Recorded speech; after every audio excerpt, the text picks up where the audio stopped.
Engaging in behaviors that do not honor yourself or others, or being unable to continue working with people whose behaviors do not honor you. If you have found it necessary to make serious changes for yourself, we congratulate you for reaching this point. It is likely that you found yourself in a painful place in order to facilitate change. This painful place allows you to realize that what you have been doing does not work for you and that you simply cannot continue in the same way.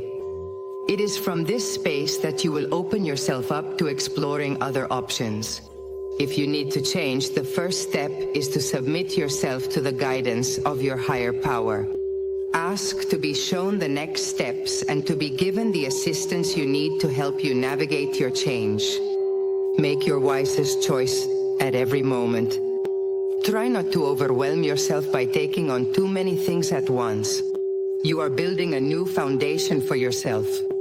Look at what is most important for this foundation and start there. You always have a wise inner self within you. Connect with this part of yourself. If you don't know how to do this, if you have a mentor who lives their life in a way you admire, it can be helpful to think about what they would do. If you're not sure, wait until you can see more clearly. If you need professional help, have the wisdom to seek it. If you need to know whether a person has changed so you can be around them safely, it's important to observe their actions, not their words.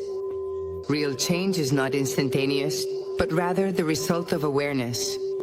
Letting go of old patterns and establishing new, healthier ways of being doesn't happen overnight.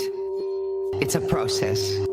It's wise not to take them back right away, but to allow time for new habits to take hold.